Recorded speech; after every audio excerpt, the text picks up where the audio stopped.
Well, guys, let's give it a minute or two, see if we get somebody to jump on here. I know it's a tough night to live stream. Super Bowl Sunday. A lot of people are watching the game.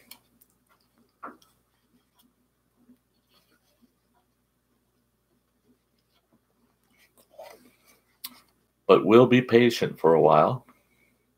If I don't get a few viewers on, I'm going to just shut the stream down.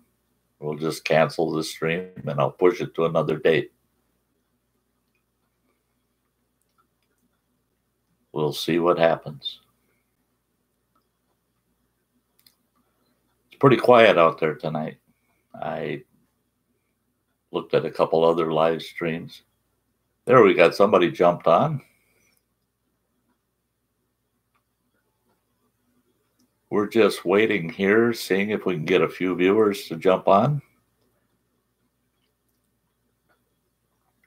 Like I was saying earlier, I don't even know if I had a viewer on at the time, but it's Super Bowl Sunday, so there's a lot of folks that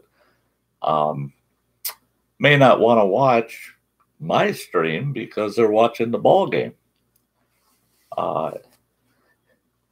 Years ago, I was a big football fan, and boy, I would never miss Super Bowl Sunday, but I've gotten now where, I'll watch post game.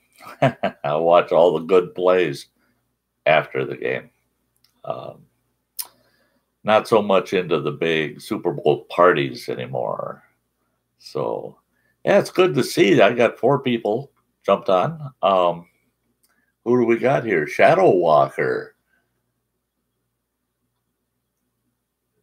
Shadow Walker says, rather poke both eyes out than join their reddened circuses. Yeah. Get what you're saying there, Shadow Walker. Yeah, I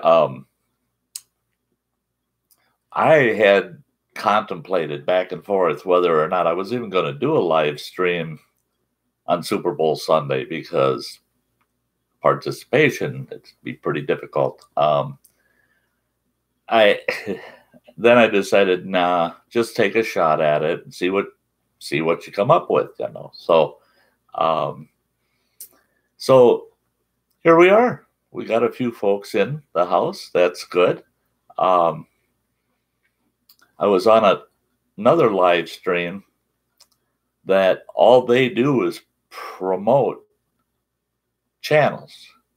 And, they're just loaded up. They got 150 plus people viewing. They probably got over half of them in the chat. Well, it's because they're getting their channels promoted. Well, you betcha. Why wouldn't you be there, right?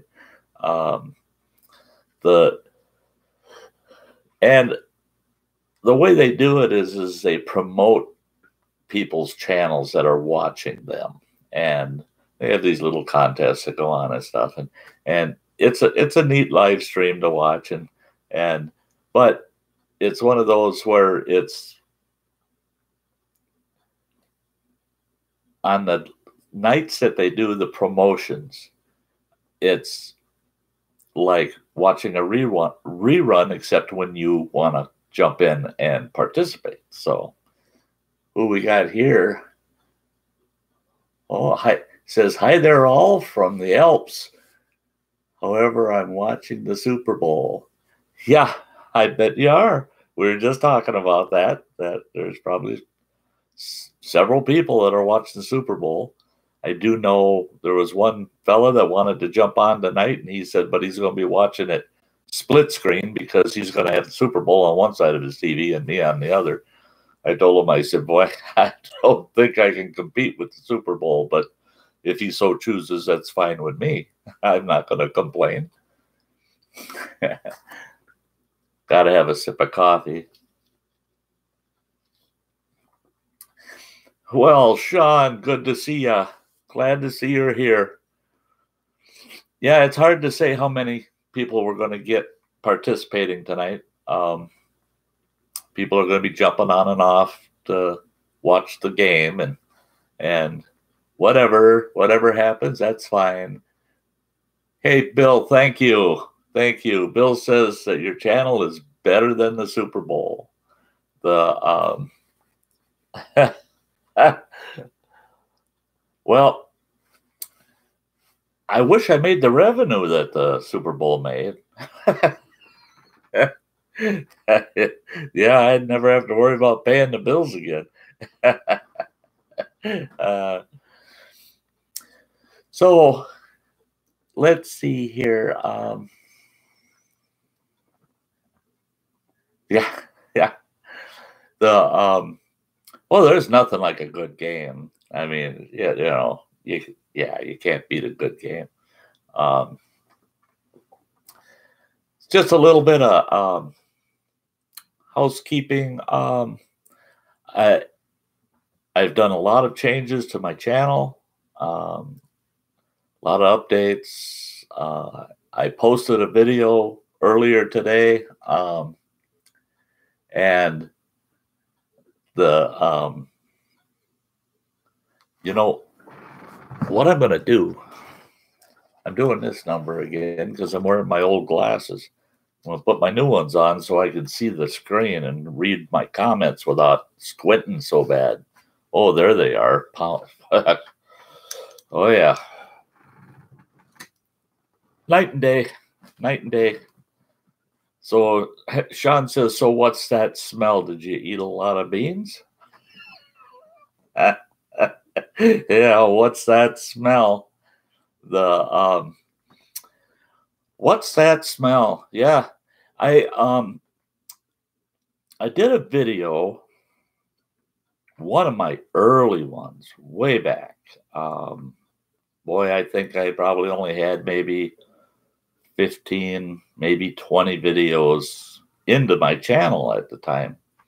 And it was, what's that smell?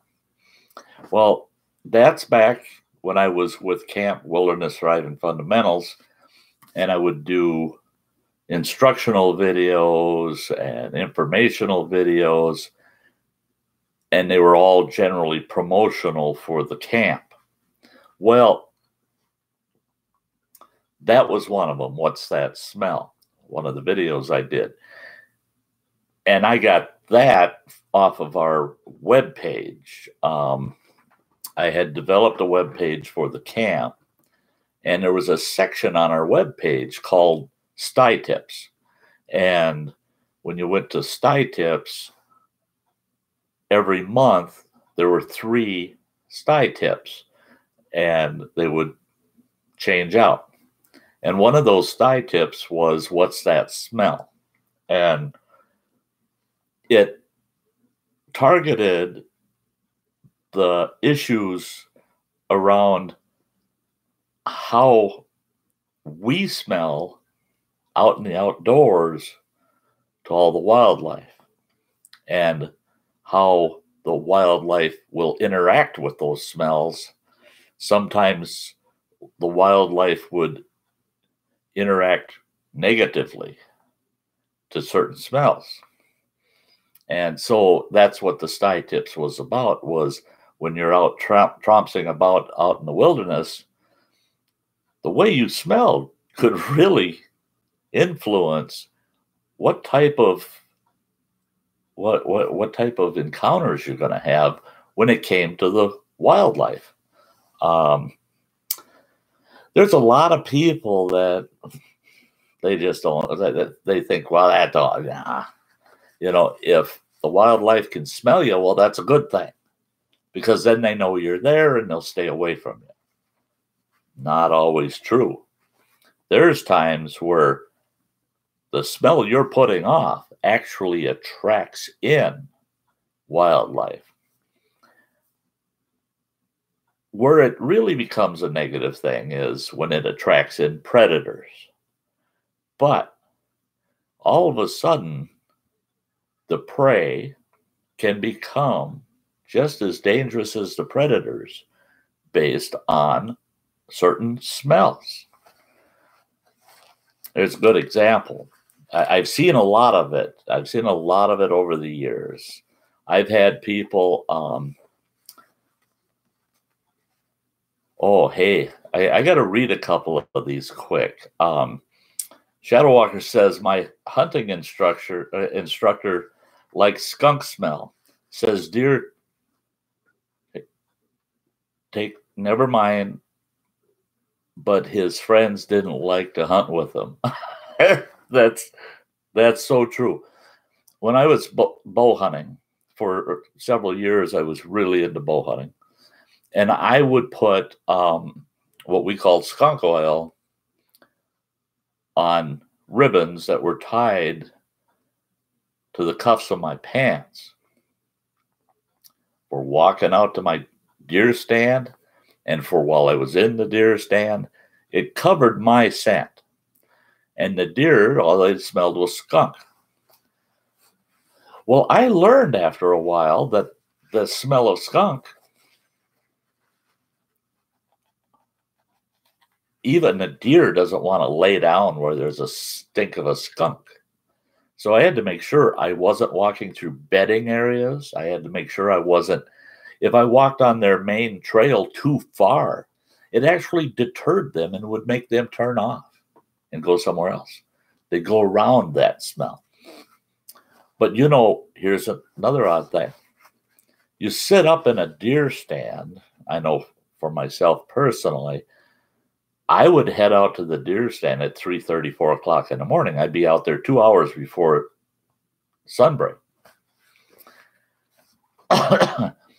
Sitting up in that deer stand,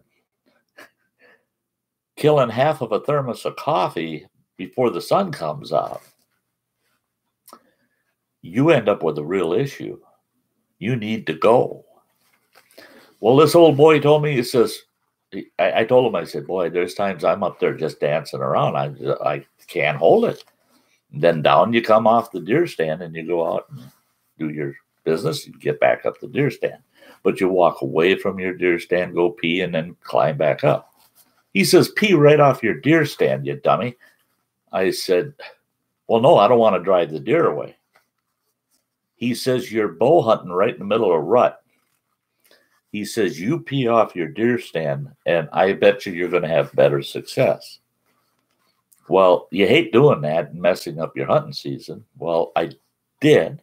I started peeing off the side of my deer stand instead of climbing down and going out in the woods and back. Well, sure enough, I started getting bucks and does alike coming around and sniffing right up to the base of that dang tree. The bucks especially, they'd come in there. And the thing is markings like that to the buck in full rut angers the buck because they know it's male. They can tell by the scent that it's male, and it upsets them.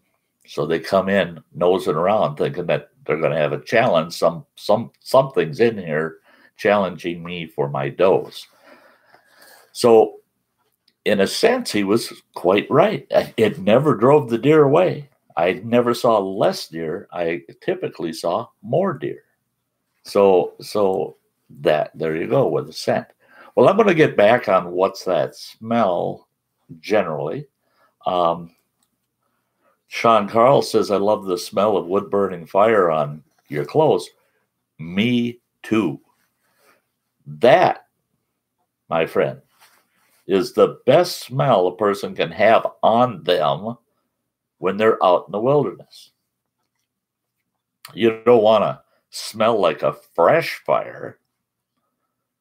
You want to smell of smoke. Just enough smoke scent that if somebody gets close to you, they can tell, they can smell that smoke. If it smells like a raging fire, it's going to drive wildlife away from you. But if it's just has a subtle scent of smoke, that's natural to wildlife.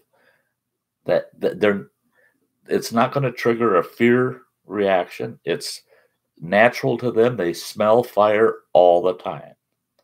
People don't realize how often wildlife gets a whiff of fire. So to them,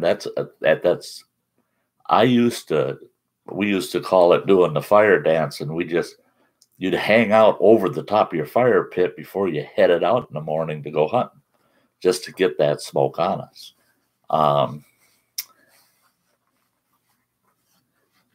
Okay, let's see. Yeah, Shadow Walker agrees. He agrees with Sean.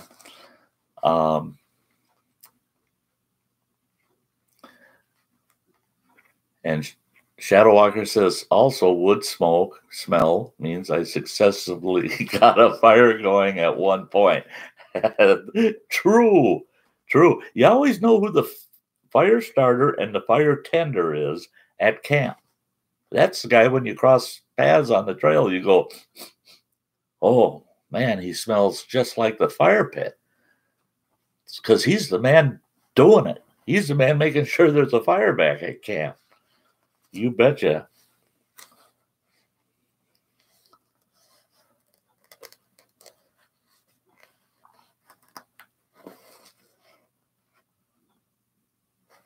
Yep, very good way to hide your scent.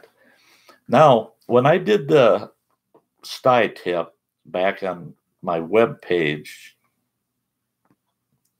what would that be, about 3 years ago? I was concentrating on like perfumes, artificial scents, women. I've run into them. I've been hiking, just going out for 2-3 day hike and camping along the way. Just, little stealth camps, and cross people on the trail. But I knew they were coming 5 minutes before I reached them because I could smell the perfume. Get up to them, and here's a gal. She's wearing all the high-end hiking gear, and they're going out for the one hike they're going to have this year, and she's wearing the best perfume she can pick out of her dresser drawer. But I smelled her for 5 minutes. Now, wildlife will smell that, and to some, they're saying, not natural, that ain't right, never smelled that out here before. Boom, they're gone. And then those people wonder, why don't we ever see any animals? We don't see nothing. The only thing we see are squirrels and maybe a rabbit from a distance. But we don't see any other animals. We don't see foxes. We don't see deer. We don't see bears. Well, you turn around and you tell her, if you would have left the perfume at home, maybe we would have seen a few more different types of wildlife. Another concern is some of the perfumes are so pungent and sweet smelling.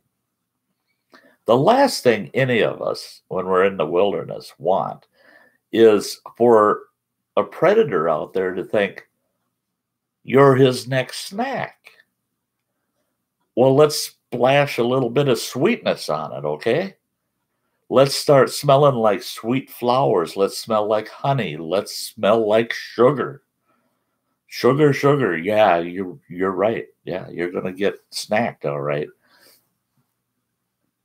You're not going to draw in canines, fox, timber wolves, coyotes. They know it's unnatural. Bears, on the other hand, I've seen where bears have torn a pack apart and grabbed a bottle of perfume or, excuse me, or a deodorant, grab it and run off with it. They're thinking it's a sweet snack. And then they get it open, they get a taste of it, and they go, it don't taste like it smells. Well, if you're wearing that and they take a bite of you, they're going to go, oh, well, that tastes better. That tastes really good. So you don't want to be seasoning yourself. And another good example is with men. I've run into these old guys. Listen to me. But I'm not one of those old guys that does it. But I've run into some old guys out in the woods. You're way the heck out in the middle of nowhere. You spent hours and hours getting to where you are, and you run into some old guy, and you can smell his Old Spice for 3 miles. He gets up to you, and he smells just like he did when he walked out of the can that morning after shaving. He splashed a half a gallon Old Spice on and took off to the woods. Well, let's spice up. If you're in grizzly country, that's a good idea. Let's spice up that grizzly's lunch. No, I don't think so. No. So even though in a lot of cases it's an unnatural smell, it will still attract wildlife to you. There's certain smells that, and they develop perfumes with pheromones so that the opposite sex, from the smell of it, will react. It's real pleasant to them because of the pheromones in it. It works on animals too. The animal doesn't know what kind of pheromone it is. And I have not seen it personally, but I've read enough of these situations. I've even seen a couple of videos where it's occurred, and they determined that a gal or a guy was wearing a cologne or a perfume with pheromones in it and were attacked by buck deer, elk, big bull elk coming after them, and moose. Well, you don't want that either. So leave the perfumes and the aftershaves and the colognes at home when you go out in the wilderness.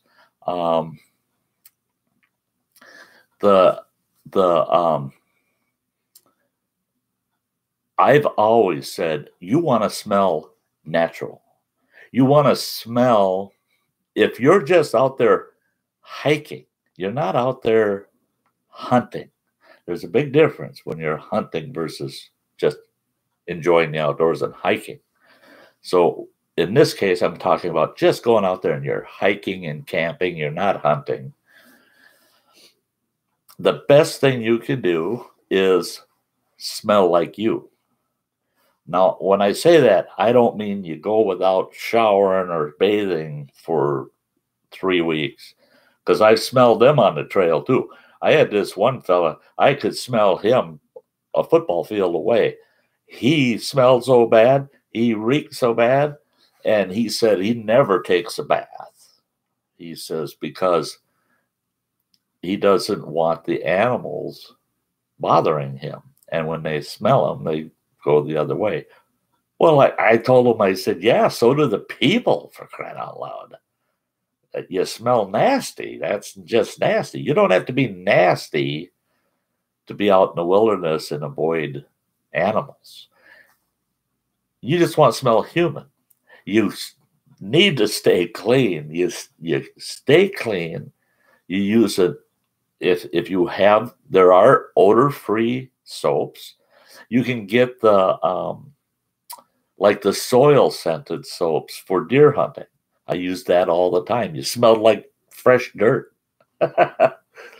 It's not an unpleasant smell, but it's not an offensive smell.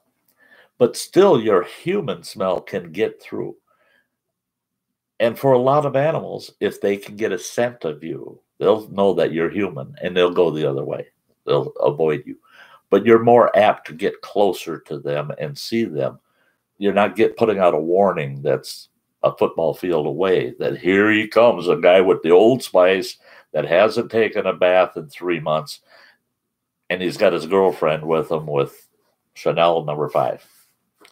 You know, so so you really want to watch what you're wearing to cover your smell when you are out in the woods. Let's take a look at some of these chats here. I don't want to lose. I don't want to be missing out too much.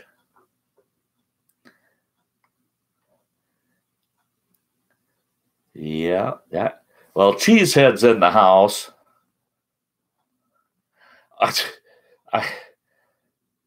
Cheesehead, when he goes out in the woods, he smells like your local sausage and cheese house, where you go buy all your different selections of sausage and brats and the sort and all the different cheeses. That's what Cheesehead smells like when he's out in the woods. And he knows it. The problem with that is you can smell his cooking. And it's like, come on, Cheesehead, we BS enough. I'll get the fire going if you put the food on the fire. Eric, hi. Thanks for jumping in. Eric Spratt says, the worse the smell, the more my dog wants to roll in it. True. And that's the thing with bears. People don't realize bears love to roll in stinky stuff. Oh, they'll find your latrine, they'll go and they'll lay in it and roll in it. They'll find, if you got a garbage pit, they'll go and eat in it for a while, and then they'll roll in it. Bears are terrible for that. A lot of times you can smell a bear coming because he's found a dead animal that's rancid, and he ain't going to eat it, but he'll roll in it. And that bear will stink really bad. And you can tell because their coat is all shiny from rolling around in that stuff.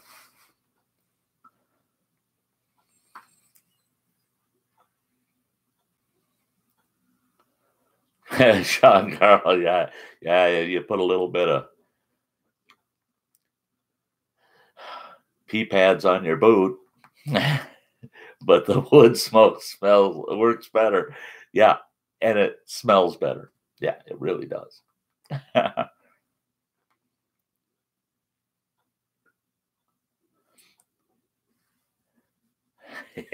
yeah, Shadow Walker. All of them dogs, yeah, when they get into something nasty, they want to share it with you for the longest time.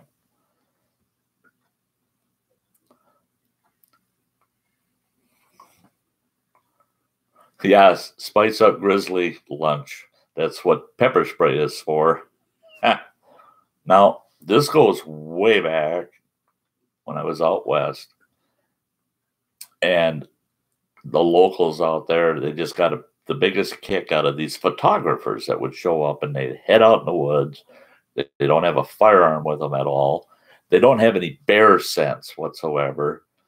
And back then, they didn't have actual bear spray, the big canisters. So they got in every pocket, they got a can of mace, and they figure, well, I'll just spray the bear with mace and that'll work. And that was back out there is when way back in the 80s, we were saying how you can tell the difference between black bear scat and grizzly scat. Black bear scat is full of berries and nuts and squirrel fur and things like that. Grizzly bear scat usually has odd things in it, like jewelry and watches, and has an unusual smell of pepper.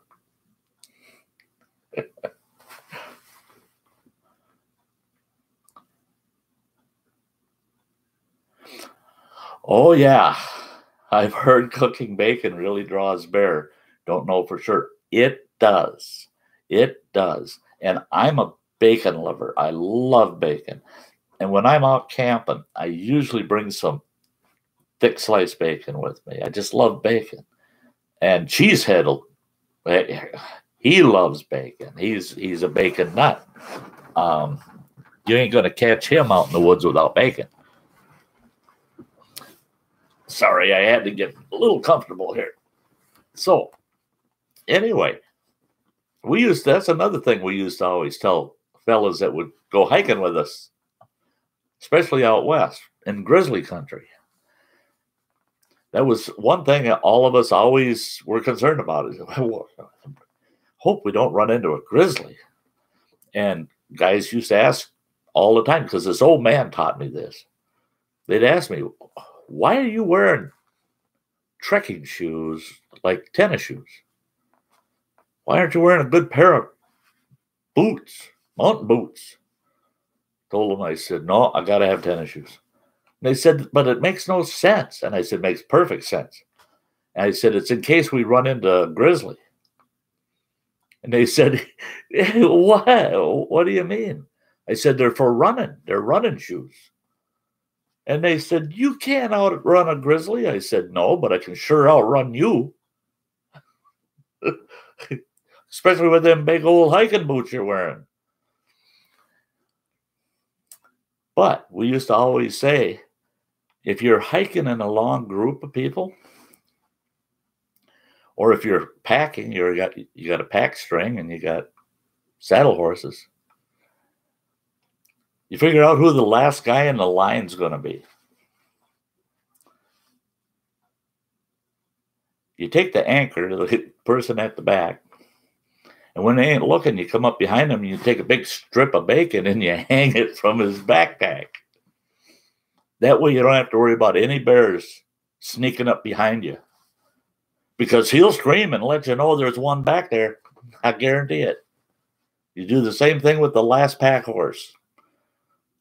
You hang bacon on both sides of his panniers, and yeah, that horse is going to let you know if there's a bear sneaking up behind you. Yeah, they love bacon. Bears love bacon.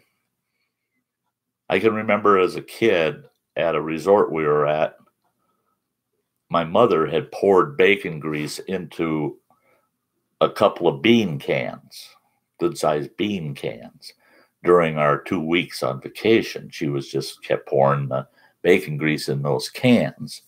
Well, by the end of a couple of weeks, you're getting more grease than you can ever use to fry stuff up. So she said, take one of them bean cans, the fullest one, and go take it up and throw it in the trash.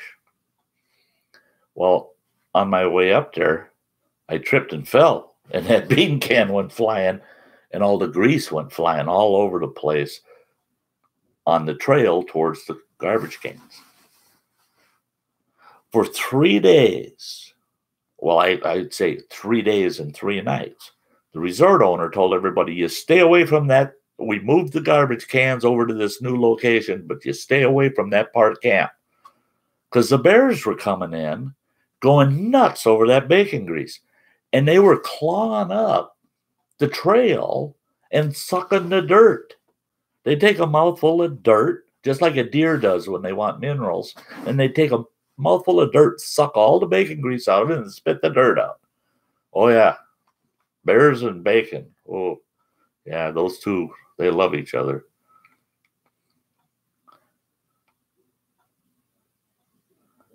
Oh, what is it? Sean says, what is it with dogs and dead fish at the lakes? OMG, it's nasty. It is. I had a homestead for a while in central Minnesota.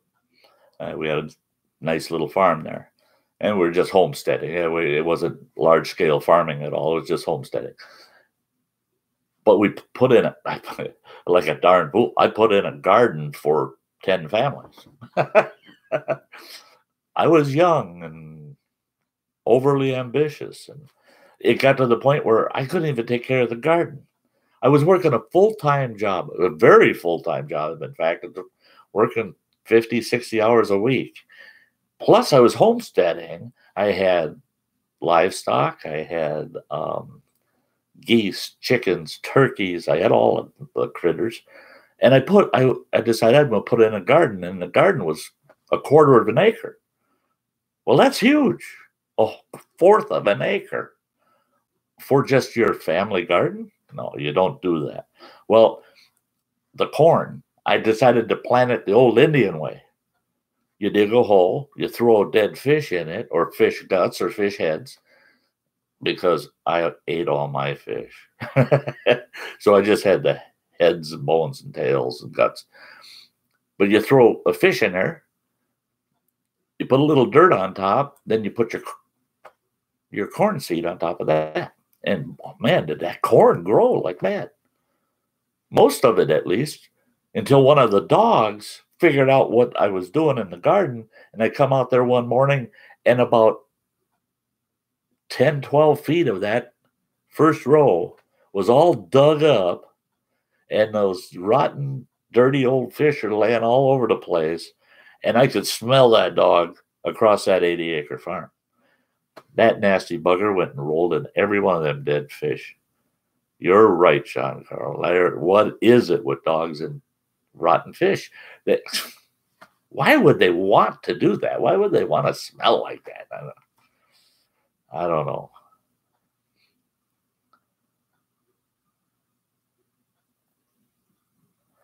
Your dog's nickname, his bush name, Bearbait. Yeah.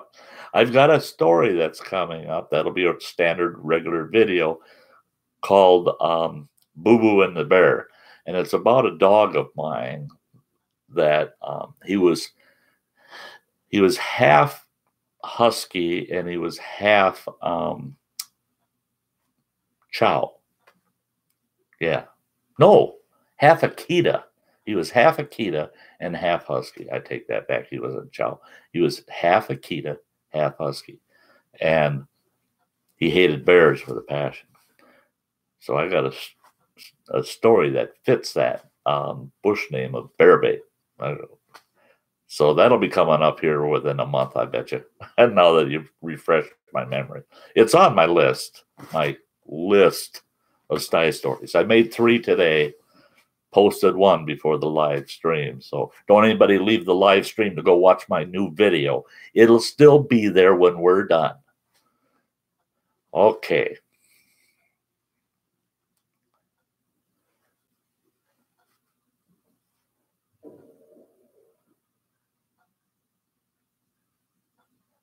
Plain old Chuck, I must be part bear. Good evening. Oh, jeez. Chuck. Hey, Chuck. Yeah, you're the best.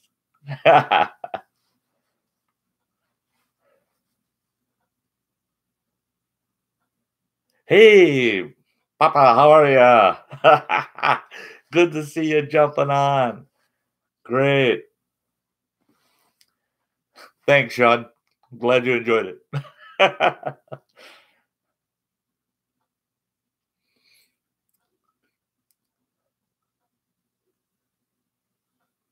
What did I like the most in the garden I planted? Oh, plowing it under. Here's what happened.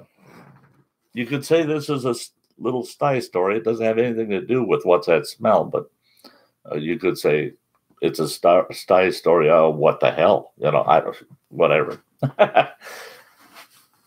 That garden, like I said, 1/4 of an acre, way overplanted. You don't need 24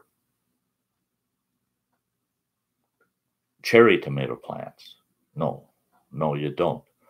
You don't need to plant your tomatoes in rows that are 40 feet long and you've got 6 of them. Not unless you've got an Italian family with 18 kids. You don't need to plant 10 80-foot rows of carrots. No, you don't need to do that unless you're the Jolly Green Giant. Everything we planted, we overplanted. Well, it got so out of control, I just finally gave up on the garden. We're going out there picking fresh vegetables all the time, loving them. But every time I got out there, I just, holy smokes, I'm finding cucumbers that are the size of zucchinis, and they're 3.5, 4 inches around. because I don't have enough time to be in that garden to manage it, and I got nowhere to get rid of this stuff. You can only eat so many dill pickles. So you're only going to pick so many cucumbers and make dill pickles. And then when you got enough dill pickles for a year, what do you do with all the rest of them? You try to give them away to people, but nobody come over there and help in the garden to take it. I told them, you don't have to do nothing except pick. Well, so I gave up on it. It grew into the biggest weed patch you ever saw. Out of that weed patch, on one Saturday morning, within about 2 hours, I picked, I think it was 18 bushels of tomatoes, of regular beefsteak tomatoes, amongst all the weeds. Everything was growing in the weeds. I am amazed the weeds could even grow because the garden was growing so well. But the favorite thing out of that garden were these little watermelons that we grew. They were about the size of a cantaloupe. And the skin was super thin on them. And there was no seeds in them buggers. They were a hybrid. Yeah, guys. A lot of the vegetables I planted were heirloom seeds, so they weren't hybrid, but those were. They were a hybrid watermelon. So they had no seeds. Well, they had little white seeds, but the flesh was blood red and sweet. Oh, I loved them. But we only got maybe about 10 or 12 of them. So they were hard. Those were hard to grow, unlike everything else in the dang garden.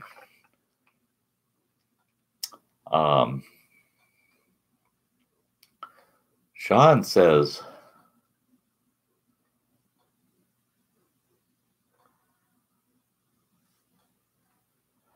yeah, nobody leaves because they don't want to miss a story. See, that's the thing is,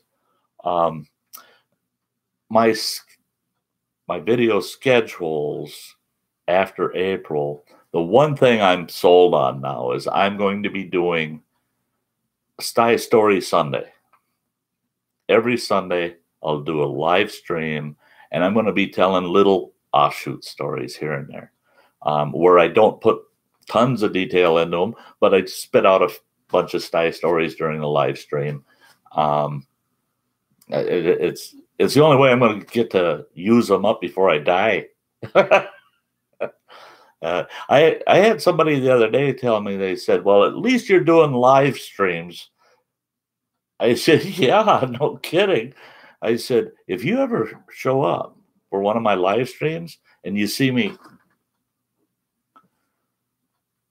wait about 15 minutes or so. And if I don't move, just go ahead and go watch something else, because it might be Sty's first and last dead streaming. I can't make any guarantees at this age. I'll do my best, but I can't. Yeah. So things happen, you know.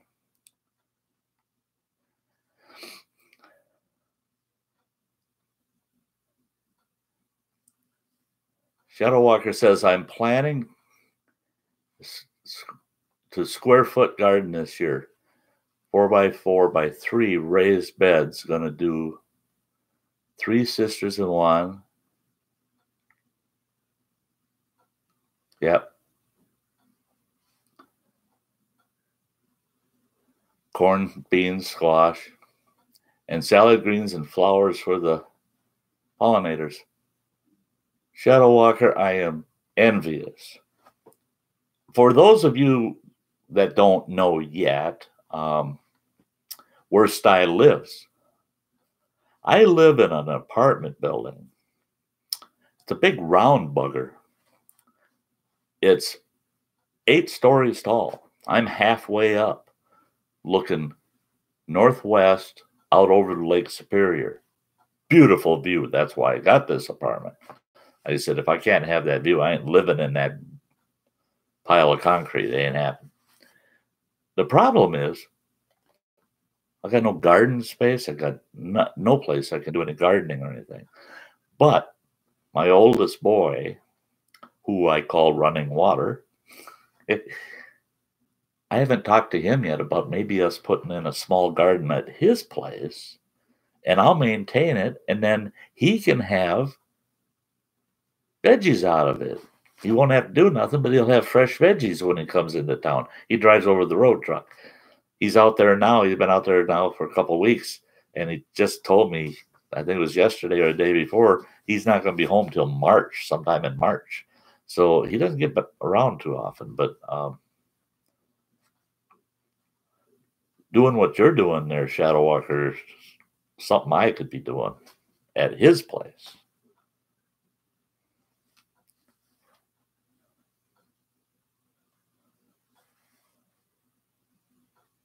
Thanks, Shadow Walker. Pin yourself in for those Sundays. Sounds cool.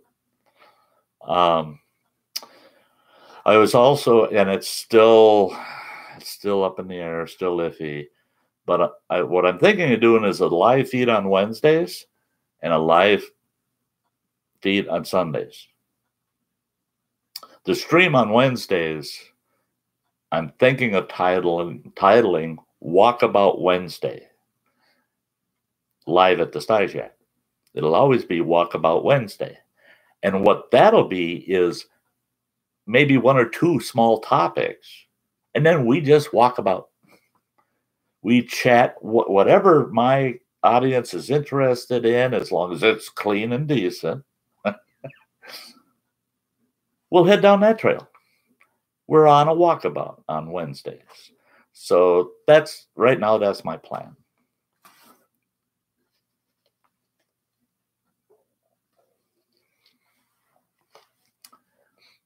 Oh, yeah. Hooked on Jeb Gardner's channel. He covers indoor gardening. We have community gardens here, plots shared by many, $25 a year. See, we have a couple of community gardens in this town. I talk to people that have used both, and they pay their membership every year. And holy smokes, that's I'm not going to work. I'll just pay and you do the work.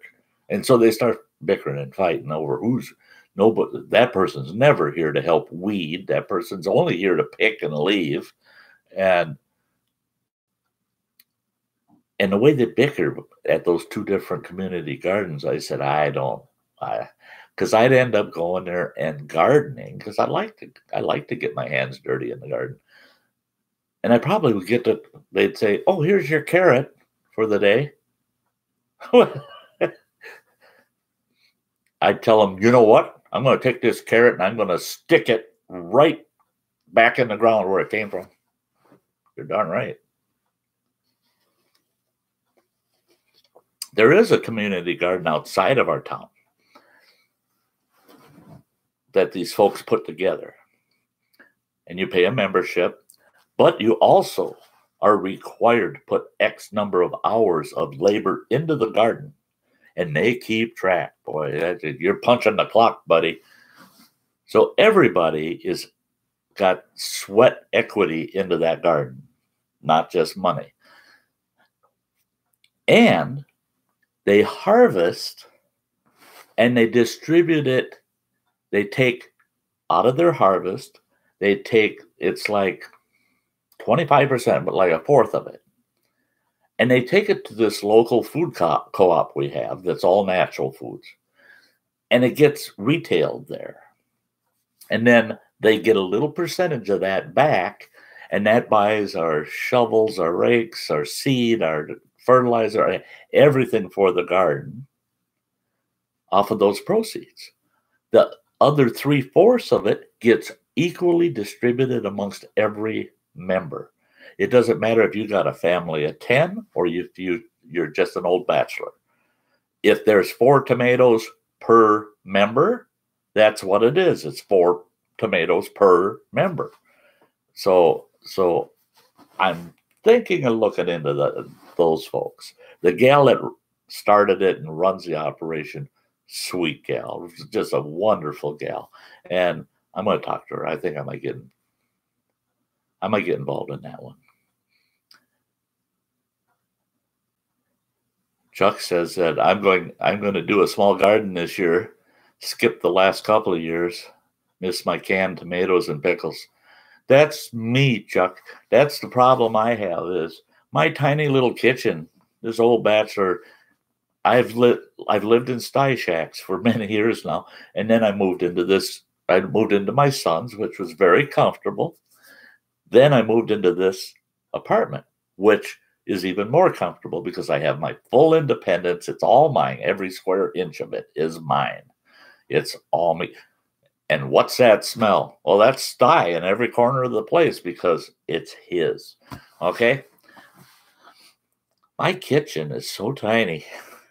The other night, after the live stream on Friday night, I made 2 awesome chicken breasts. Well, my oven is one of those little apartment ovens, and those chicken breasts were huge. I thought they were turkey breasts at first, but no, they're chicken. I take a full-size cookie sheet and I got to roll the handle ends up, bend them up. Then it'll fit. So when I start cooking and baking in that oven in there, it's ridiculous. There's no room, none at all. I've got these TV trays. Well, you can see right here. I've got 2 of them against the wall right here. They're rectangular shaped, and they're really nice, and they elevate up and down. That's what I got all my studio equipment on, is a couple of those. Everything's clamped here and there, camera there, camera there. There's a camera. There's another camera. Oh, and I went and dug out 2 more cameras. My action cam is right over there, and my old Panasonic that I started my YouTube channel with is sitting right there. I was watching some of my old videos, and I'm going, boy, the quality wasn't bad on a camera that's 20 years old. So I dug it back out. Anyway, I grow a bunch of veggies at my son's place. Trying to can in this place is going to be a real chore. Real chore. But I think I can do it. And I've got one of the biggest dang pantries any apartment has ever had. This pantry is huge. That pantry is at least 12 feet long. My pantry is 12 feet long, and only 3 feet of it is designated for my vacuum cleaner with a coat rack for all my coats and stuff. All the rest of it, 9 feet of it, there's 1, 2, 3, 4, 5 shelves that run the full 9 feet, plus the floor. And under the first shelf, there's about 16 inches of height. Can't beat it. It's full of food. Everybody says, Sty, are you a prepper? Are you ready? Just in case, it's going to hit the fan. Are you ready, Sty? I said, well, all depending on what kind of hit the fan it is, I'm ready. Let it hit me right in the face so it's overdone. I don't have to worry about it. But if it's one where old Sty is going to endeavor to persevere, my pantry is holding about 7 to 8 months worth of food. Oh, I shouldn't have said that. I shouldn't have said that. Because nobody knew that until I just opened my big mouth. See, I'm not a good prepper. Hey, everybody, I got a bunch of food in my apartment. And I'm at a good level here. Good sniper window. I can throw them tomatoes at people as they walk by. You throw them food, maybe they'll stay away. But anyway, canning garden goods is going to be tricky next fall. But boy, you guys went, and Shadow Walker and Sean, you just, now you got me thinking I got to do some gardening. And I got so much hiking and camping and fishing, and I got so much going on this summer. I got my Sty Shack 2 to at least get usable this summer. I got some good plans for that, but it takes a little bit of, so piece at a time.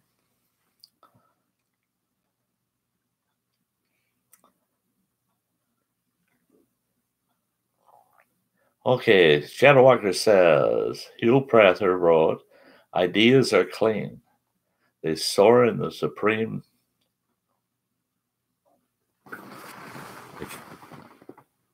supernal, but a messy mortal is my friend. Come walk with me in the mud. Absolutely. Absolutely. Aren't you willing to get your feet dirty?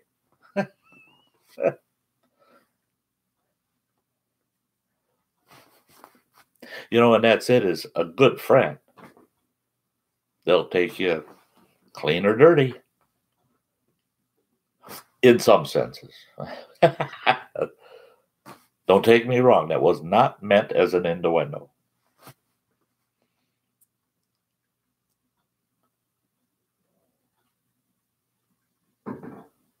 Oh, Sean, you're killing me. I made a big batch of chili, so later on tonight I'll be going, what's that smell? Oh, you know how a person can have sympathy pains. I will be later tonight going, boy, I wish I knew what Sean was smelling.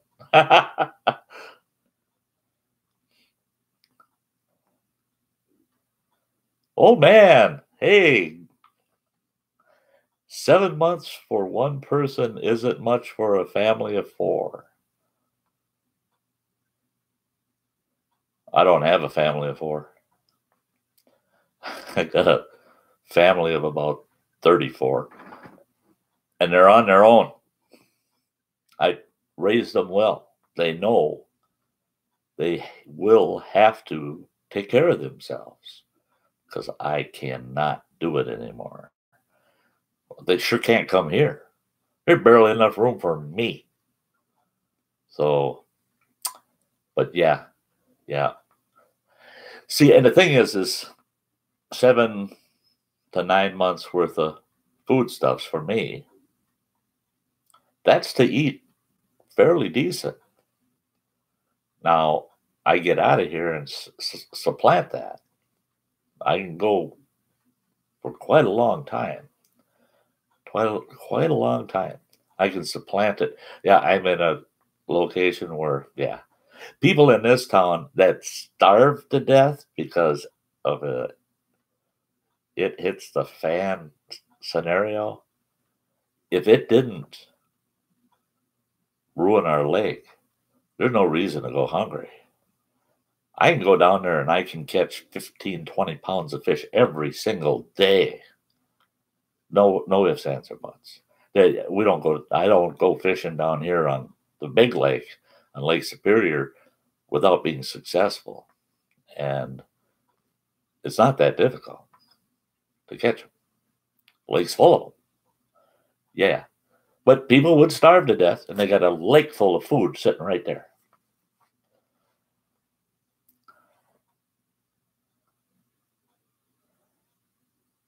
Hey, Chuck, see, you and I think a lot alike.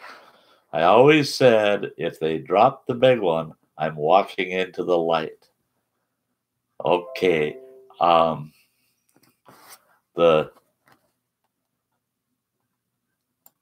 Notice is popping up. I got to figure out how to shut them dang things off. Now, I may have members of my brother's family watching this, and I don't know that his kids, who are all adults now with their own families and the like, boom, boom, if they would recall it, but I'm sure his wife, my sister-in-law, may. But they lived close to a nuclear power plant. And all the area around that power plant developed all of these evacuation rules, right? So if that thing is going to blow, they're supposed to do all these different things. Now, I remember him telling me that one thing they want you to do is you just grab your bare necessities and you head right for your vehicle because you're going to be leaving town on their emergency exit routes, right? Well, they lived on the edge of town, way on the edge of town, but they were still part of this evacuation plan thing. And he said another thing you're required to do is as you leave your house, you're supposed to tie a red piece of cloth, like a hanky, a towel, just an old red rag, but hang a red piece of cloth on your front doorknob so that the officials can drive by and see who had left. And he said he's gonna, if they say it's gonna, if the siren goes off and they say you got X amount of time, you got to get out of town, take your route, go. He said he's going to get his family in the vehicle, get them all set up, and point them down the right direction and tell them, you know the route, take it. And then he's going back in the house. And he said, I'm going to take that red rag and I'm going to tie it to my doorknob. And I'm going to drag my recliner over to the door on the inside of the house in the living room, drag my recliner over, and I'm going to sit in my recliner with shotgun and wait for the looters. He said then after he has a little bit of fun discouraging the looters, then he's going to take his favorite lawn chair out in the front yard and set it in the front yard and have himself a couple of cold drinks. And he's going to sit there and, because you could see off in the distance the power plant. He said, and then he's going to sit there and wait for the bright light. Because he said, and then just pray for the best for his family, because he said their evacuation plan, they just might make it out of the dangerous zone. I always thought, yeah, that sounds like a good plan. I think my brother had it figured out.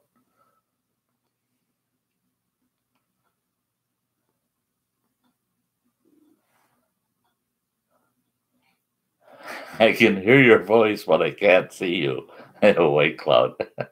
What?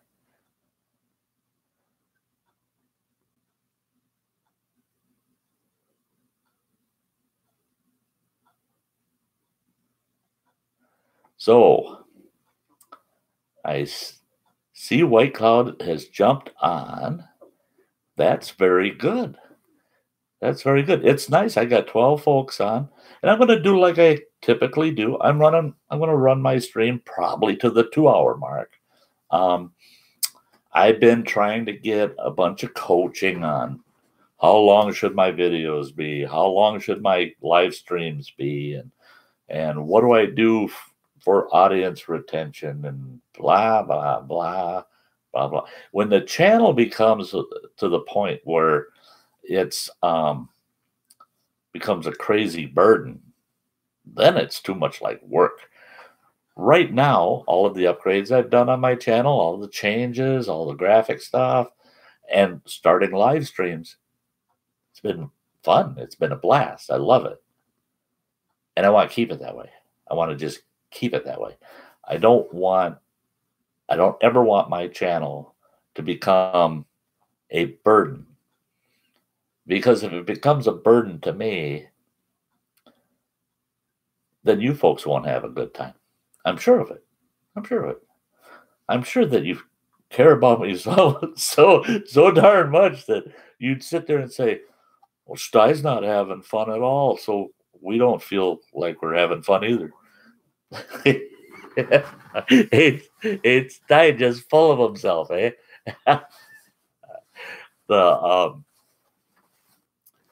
It's always good to see you, White Cloud.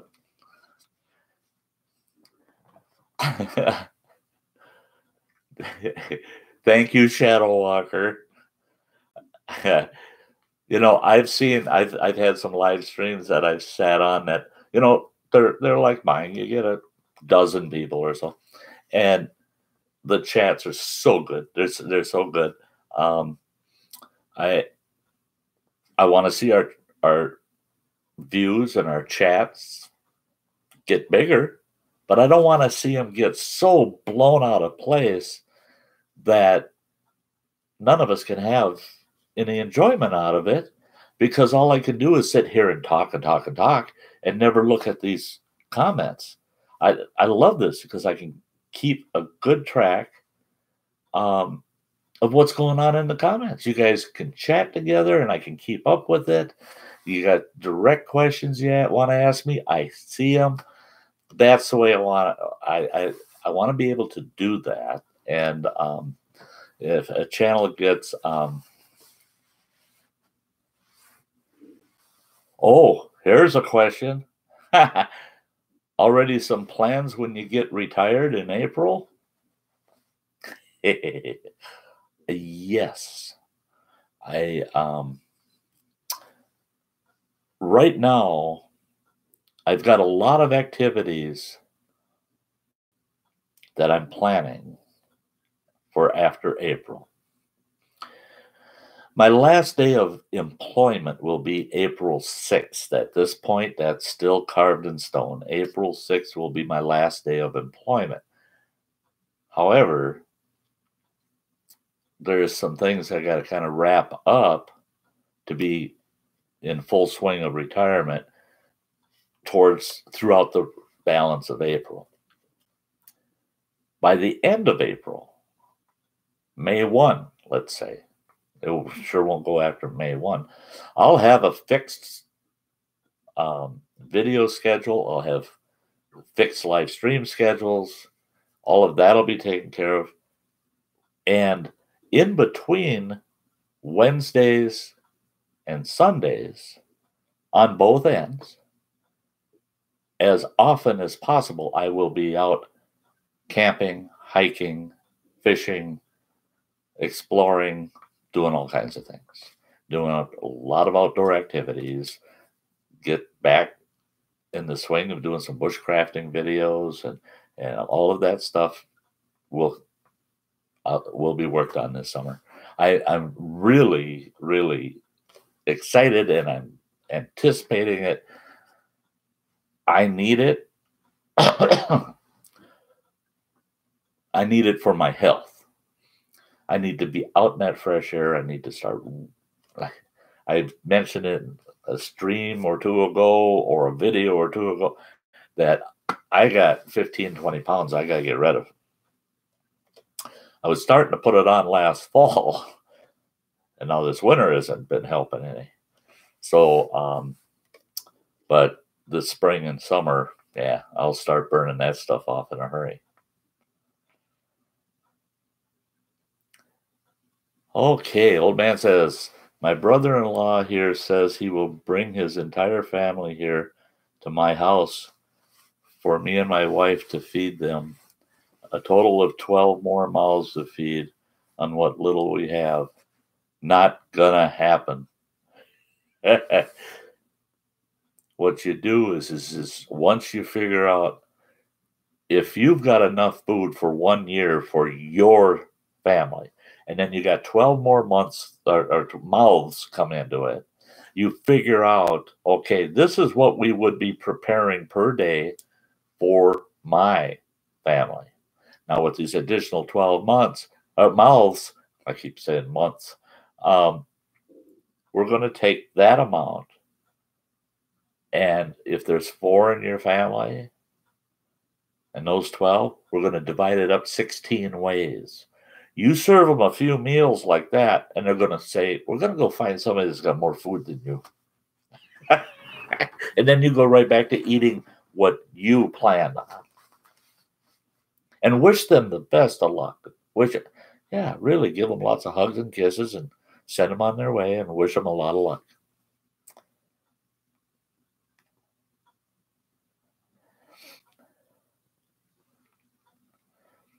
Oh, yeah, you were asking about the plans. The other plan I didn't mention is my Sty trailer, which is going to be called Sty Shack 2, some renovative work on that trailer to make it basically my toe behind bushcrafting adventure trailer.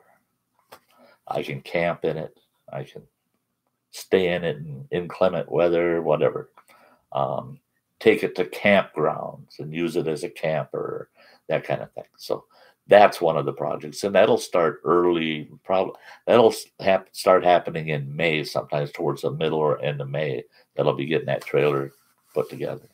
I do have a couple of projects I got to do once the snow is gone and it's not raining, and that's I got a new tonneau cover for my pickup truck. I'm going to be taking the topper off, putting the tonneau cover on. And the reason I'm doing that is because with the tonneau cover, something else I purchased is going to work very well. And that's a pickup bed pop-up tent that will be under the tonneau cover, and I'll demo that tent. It just goes over the box of the truck and pops up, big dome style tent. I picked one of those up and picked up a brand new tonneau cover. It's leaning up against the wall in my bedroom because I got nowhere to put it until spring comes and I can put it on the truck.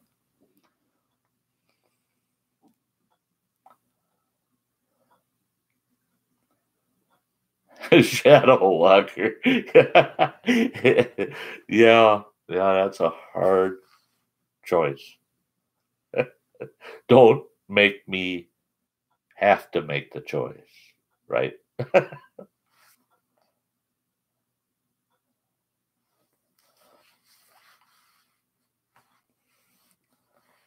Oh yeah. You tell them they're going to be eating coon and possum. They're going to. Yeah, you betcha.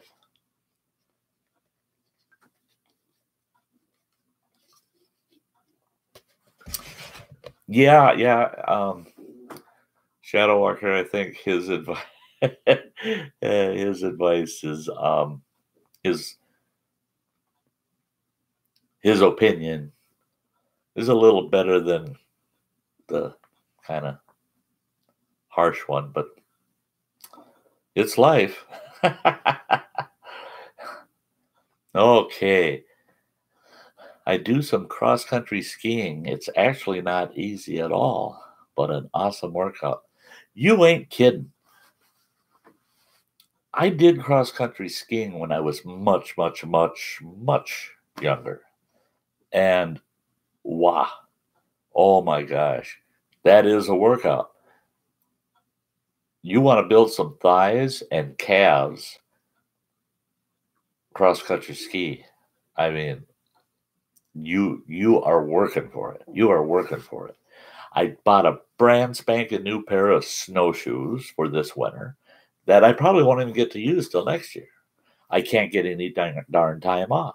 My schedule recently has been Friday and Sunday. I get off. So I got to work Saturday. So I can't make any out-of-town kind of trips to do anything. Our snow base around here is all messed up. Not good conditions for snowshoeing. And trying to find the time. Just hasn't been working out. Because that's one thing that would knock the pounds off of me, and it also built my legs up, was snowshoeing. Especially if I was carrying a day pack with about 20 pounds or 25 pounds of weight in it.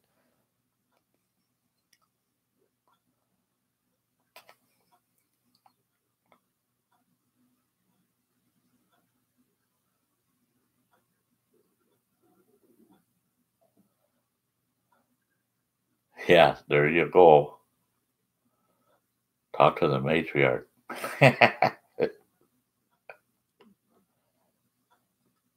Set them folks straight.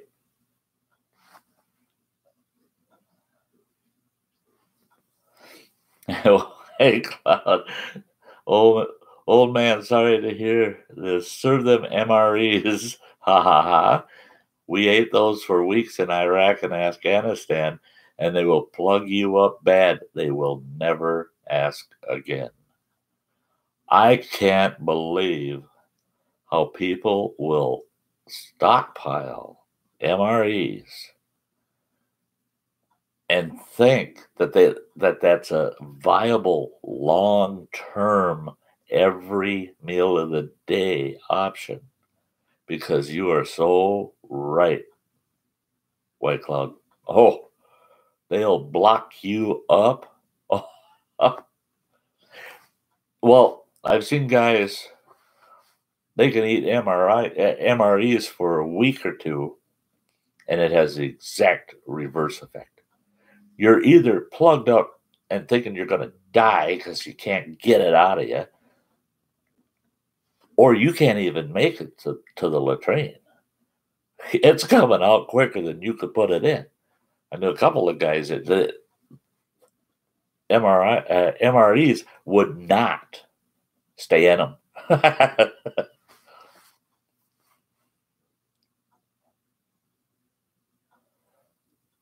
Yeah, Chuck, you're right. I'll have a brand new pair of snowshoes for next year. And I won't have to go to work. I can go snowshoeing.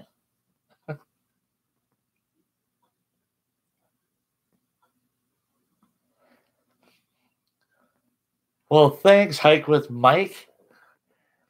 Yeah, a lot of us just don't have any interest in the Super Bowl to speak of, and I figured, well, if there's folks that want to share some time tonight, I was going to cancel my live stream because of Super Bowl Sunday. I thought it's going to be a real issue, and then I decided, no, I'm going to keep my stream schedule. I'm not going to budget just because of the Super Bowl. Now, I had a couple of people say that there's a couple other YouTubers out there that have 3 times, 4 times, 10 times as many subscribers as I do that are running live streams that are over the same time period as mine. And I said, yeah, so? And they said, well, they're stealing viewers from you. I said, how do you know that? Maybe I'm stealing viewers from them. And they said, well, they wouldn't like that. And I said, yeah, oh, okay. So? It's still back to, yeah, so? No, I have my live streams because it works for me. And the folks that attend, it obviously works for them. So I'm not too concerned about what other YouTubers are doing live streaming, unless I'm on top of another bushcrafting channel, a close YouTube friend of mine, and we'd collaborate to try to mesh our live stream times. But yeah, I'm so happy. You folks, you're always showing up. You're always showing up. And the Sty Shack, the door's wide open. Door's wide open.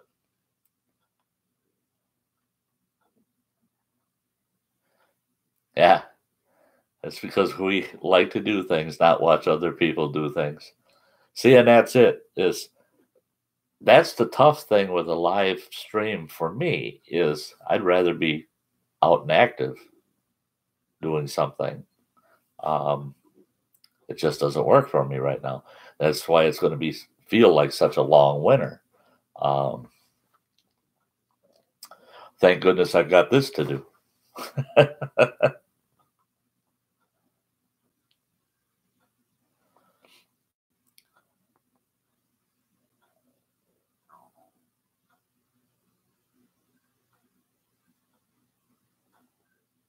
Thanks, Shadow Walker. Thank you very much. I'm going to read that because I want all the folks that are on board to hear that, because it really says what I want of my channel and of my live streams. Shadow Walker says, really glad you didn't cancel your chat or cancel. Your chat is filled with fun and intelligent people. This is my first live stream with you and really enjoying the experience. Now, the key to that whole statement from Shadow Walker is your chat is filled with fun and intelligent people. You betcha. You betcha. That is exactly what Sty looks for, is fun and intelligent people. Now, the occasional dummy or two doesn't hurt, as long as there's enough intelligent people to keep the conversation going. And so, yeah, you guys are the best. You're the best.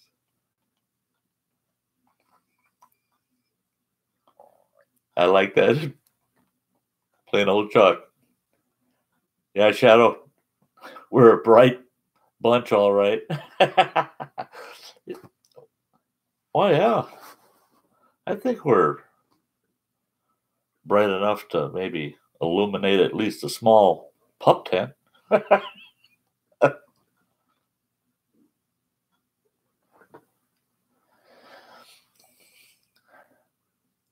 Hey, yeah, I do. I wouldn't want anybody to see me sitting back and loafing around.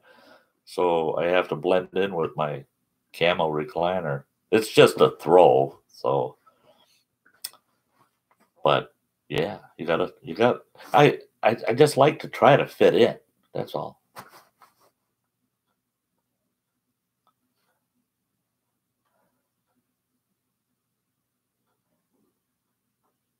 White Cloud. Yeah. You guys are just great. You're all great.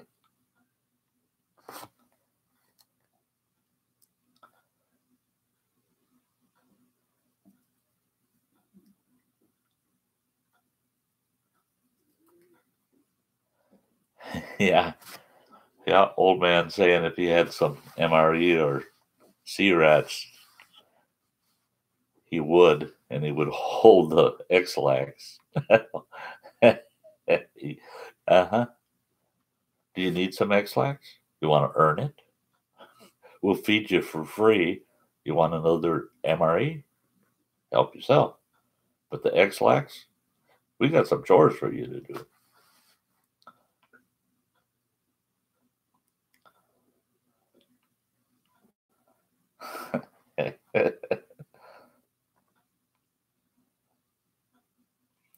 Sean, do I still have the lean-to? No. That is one of the activities this summer I am going to attempt to remedy. I have a couple of spots out in the national forest that I'm going to scope out a little more that are not frequented by any people. And I want to reconstruct a lean-to for my purposes out there. And it'll be free to anybody that does come along to utilize it, use it. But no, I have no access to my old original lean-to from the lean-to series, that one. But like I said, I'll be taking care of that this summer. That I'll get something else going. Anything from the old days at Camp WTF are no more. They are no more. I have no access to that parcel. I have access to lands around it, around the area, but not to that parcel.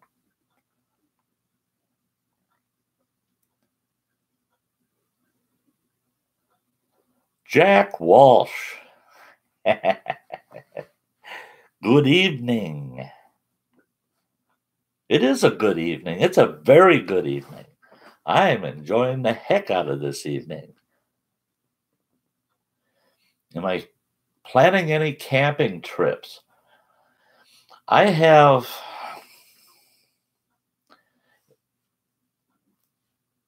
plans to do several one-nighters, maybe two-nighters. I can't do more than 1 or 2 nights because I'm on a doggone CPAP machine, if you know what that is.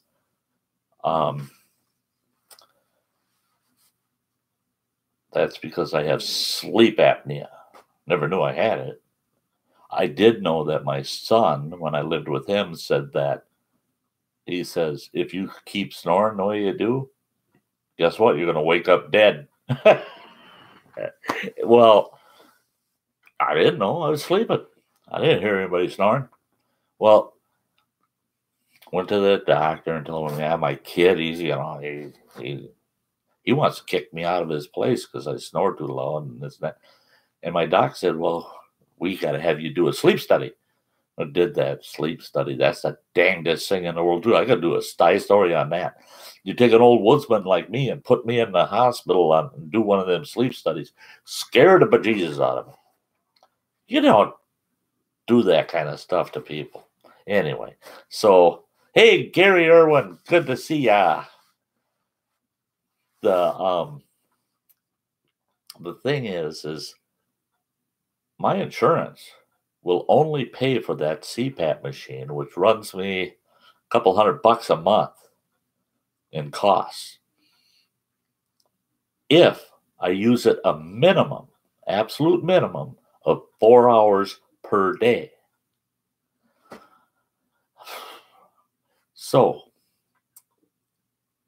I've figured it out. I've got a deep cycle battery. I'm going to get myself an inverter, and I'm going to run that CPAP machine for 4 hours a crack, so I can probably get 3 nights out. But we're going to see. We're going to see.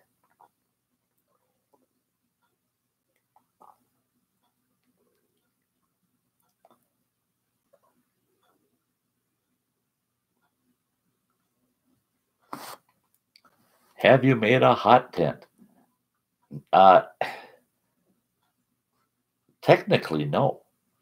But I did have a base camp tent, a Cabela's base camp tent that had a smoke hole with a stove. And when I lived out in Montana, I had my family in. We had 2 of those 16-foot, 6-sided mesh tents connected together. They both have smoke holes in them. The front tent was our kitchen, living room, family area. The back tent was sleeping quarters. And my family of 6, we lived in those 2 tents for quite a long time. And in fact, I got a sty story on those tents. A couple sty stories, in fact. So, and I would call that a hot tent. Yeah, that wood stove kept us very hot. Folks, I've got somebody at the door. I'm going to run. Don't you people go anywhere. Don't go anywhere. I won't be, but 2 minutes at the absolute most. So stay on here, keep chatting. I'll be right back, and I'll catch right up with you.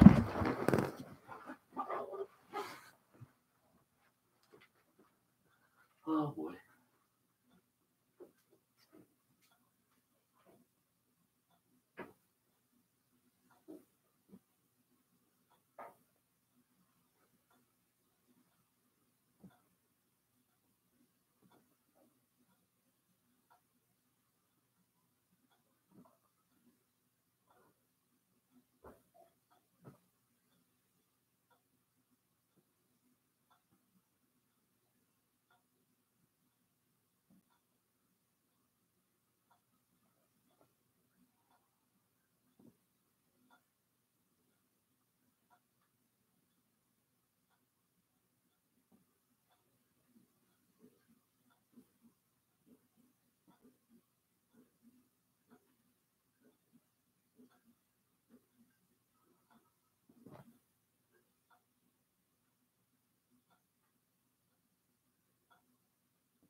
I'm back. That's a person that will know better than to come to the Sty Shack on a scheduled live stream night. they knew that I was going to be streaming, and they were told not to pop their heads in. So they won't do that again. Yeah.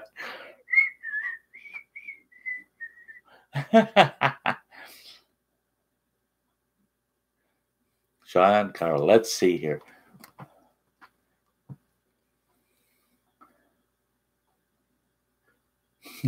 You guys.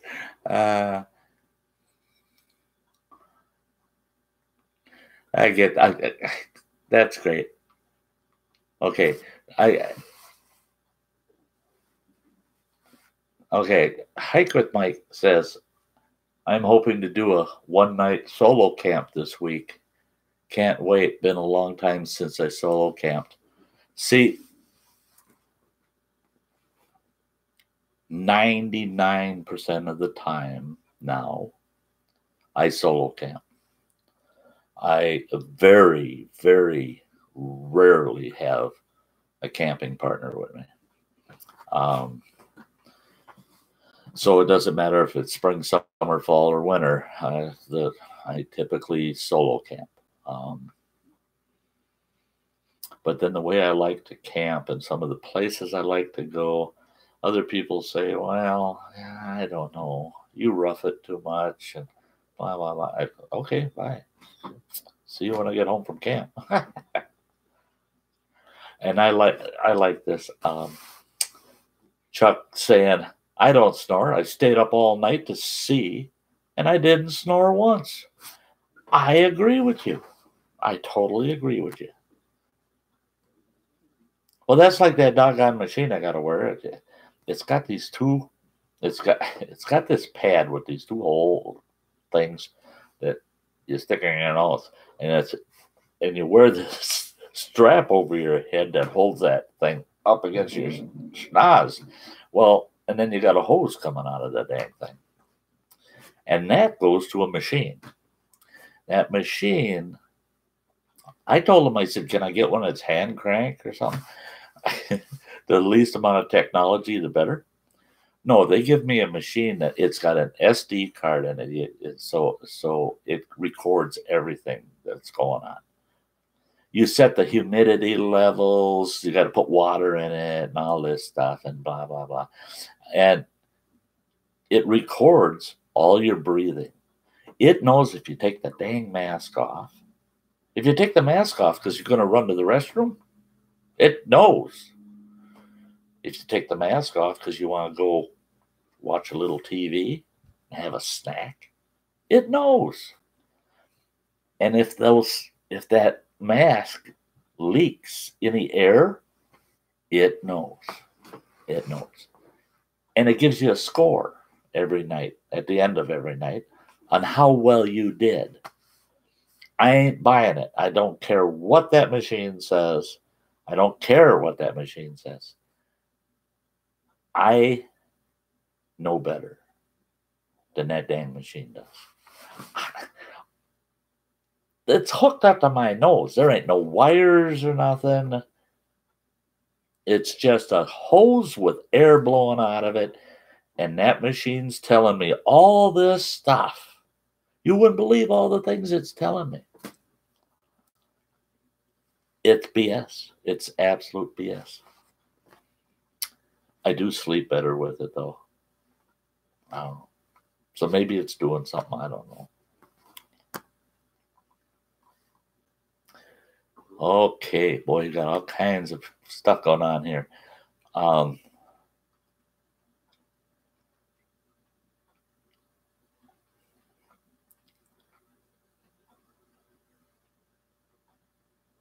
The other night we had the grandkids spending the night, and my grandkids told me I sound like a dying dinosaur. Love it. That's a good one, White Cloud. Hike with Mike says, I will bore you guys with jokes. I was skipping stones in the bathtub. One of those stones broke the mirror in the bathroom. Oh no, 7 years bad luck. Called my lawyer. He got my bad luck down to 2 years.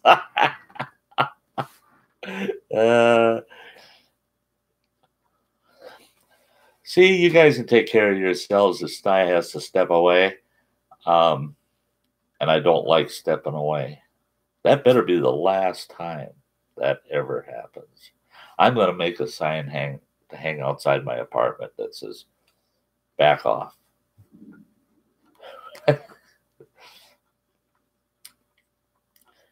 Old man says, get 2 deep cycle batteries should last you about 10 days at 8 hours a day. I know because I use one each night. Mine are the Optima yellow top batteries with a 400-watt inverter. Thank you very much for the advice, old man. I best get myself another one. And yes, that's what I was going to pick up is a 400-watt inverter.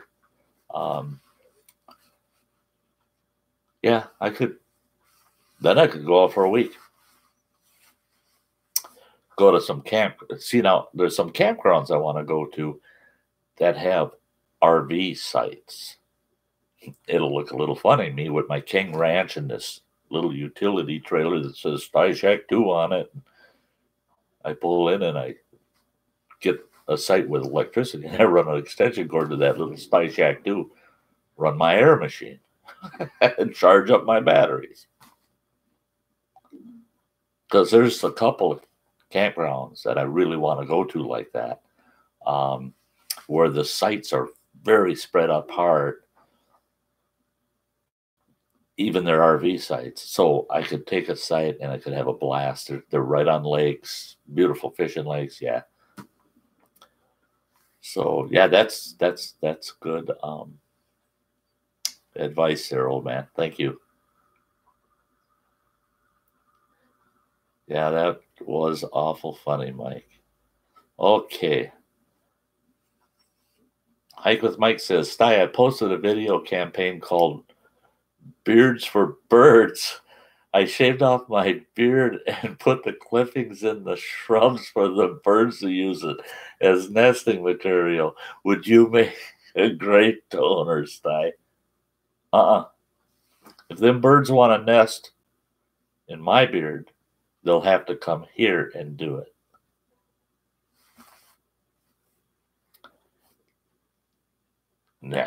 Yeah, we're not going there. I was going to say, but no bird droppings or peeing in my beard.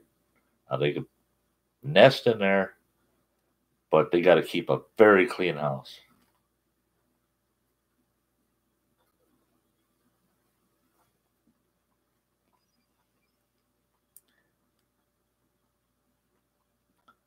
Old man, you use a nose mask too, huh? It knows. It sure is a nosy machine. It is. It is. And it tells on you. Because mine's it's hooked up through it's a cell phone signal. So it's sending that data off. And my damn doctor will call me up and say, hey, you haven't been using your machine very well lately. And I'll go, well, how do you know that? We just got the data. And it says you did this last night and the night before and the night before. That's why I wanted something that you could hand crank. No wires, no cell phone signal, none. Well, now my insurance company, after I retired, my insurance is changing. And they said they're not going to pay for that dang machine. That I'll have to pay all the costs. I said, no. I said, I own the machine now. So I don't have to pay for the machine. And they said, well, you're going to have to pay for that electronic service for them to record all of your history and this, that. I said, oh, good. I want to cancel that subscription. Because I don't care. As long as I sleep good that night, I don't care. I don't want to go online and look at my stats. I could care less.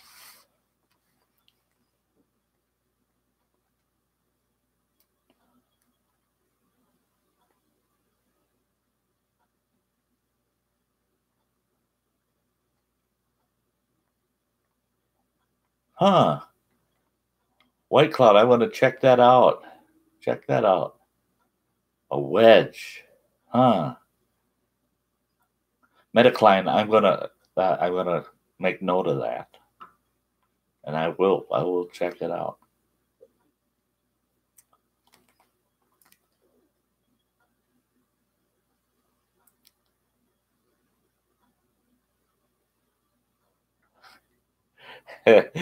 Chuck, I have a sign that says, keep out. I got it. Half off on sale. Awesome sign.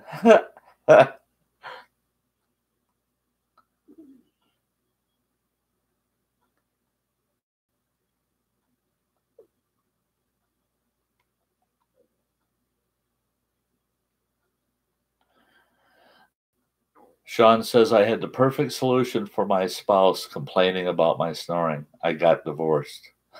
I have to admit, you and I really have something in common.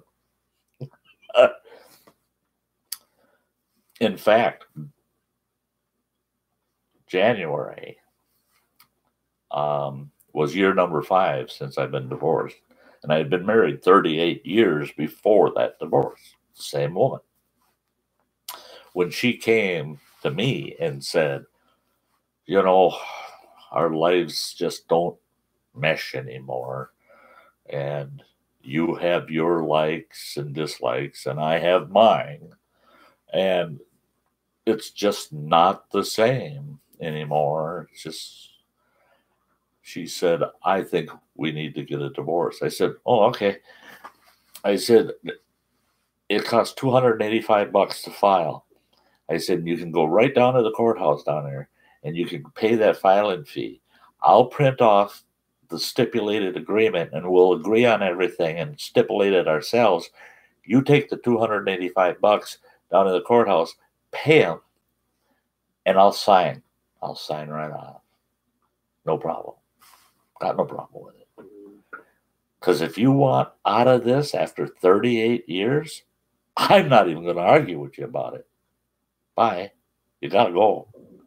Because you just told me that after 38 years, sticking it out for 38 years, that, yeah, we gave it a try, but it just ain't going to work. So, but she said, why are you so easy and good with this? I said, we haven't slept in the same bedroom for 2 years because you snore so darn bad. That's what I said to her. I said, I can't stand your snoring. If I don't get to sleep before you, I don't get to sleep. She turns right around and says, wait a minute. It's the same. No, that's the way it is for me. She said, if I don't get to sleep before you do, I never get to sleep. I'm up all night listening to that roaring snore of yours. And I told her, I said, really? I snore that bad, eh? She said, I've been telling you that for the last 10 years. And she says, and now today you decide to listen when I tell you we should get a divorce. I said, oh, okay. I said, I don't know if I snore as bad as you do, though. And she goes, I didn't know I snored bad. I said, I've been telling you for the last 10 years you snore bad. And that's why the last couple of years we slept in different bedrooms. Just couldn't stand listening to each other. I said, I'm surprised it took us this long to get divorced. We're both snorers. That's something, if you have in common, that does not work.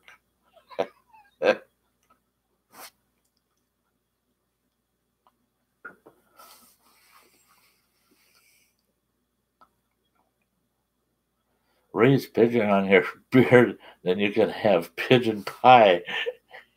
I don't pay a penny for mine. I have a rich Uncle Sam that takes care of mine. Well, so did I. my income level just barely squeezed me in where I got partial Medicaid. Dang it. And it covered everything that I needed covered. Now my retirement is higher than my current income. Guess what?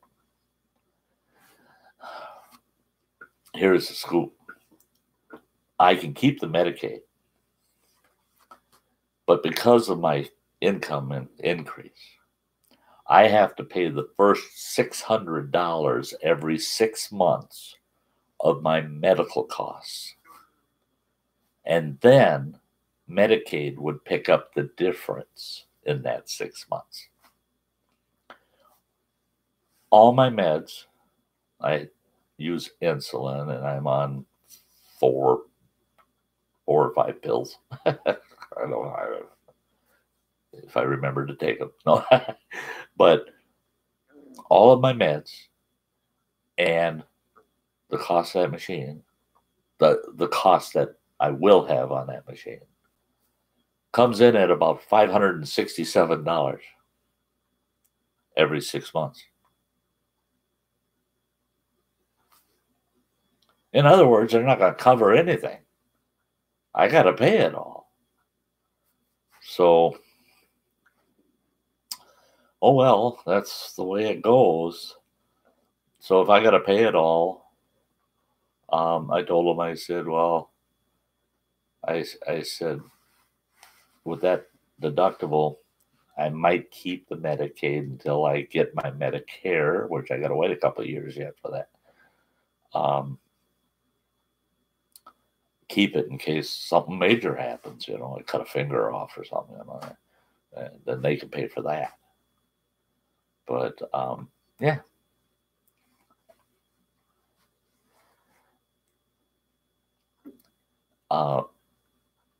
The pigeon idea, oh man, no. All right, when I say bird's nest, I'm going to be picky about what birds. No pigeons. No. I'll find them buggers that come out of the nest and they'd roost up here and they'd crap all over my hat. Sean. I have not had a problem with my divorce. I think it went fairly well. Getting the divorce was very smooth. It went very smoothly. I have to credit my ex-wife for it, because it took both of us to make it go smoothly. We didn't get any lawyers involved. But one thing my ex-wife did, she stressed it and stressed it. I mean, right up until after the divorce, we went out for lunch together. And it was brought up at that time. She kept saying, after 38 years, I want us to remain friends. And there's no reason we can't be close friends and occasionally do things together and stuff like that. And I said, okay. I said, so if you ever want to get together or you want to do something or you just want to BS, go have coffee or something, give me a call. Never did. She never called me. And I didn't notice it until somebody asked me, when's the last time you saw your ex-wife? I go, oh, gosh, I think it's been 6 months, maybe a year. Haven't heard from her. Never do hear from her. I don't know her phone number. I don't even know her address. I don't even know where she lives. She's with some other fella right now. So hope she's happy there, because Stye's good with it. Stye moved on. I mean, Stye, that's the outdoorsman in a person. Yeah, that mountain's been conquered. Time to move on.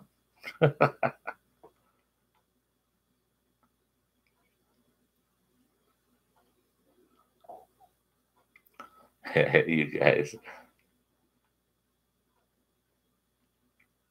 Yeah, what a bunch of characters we attract to our channel here.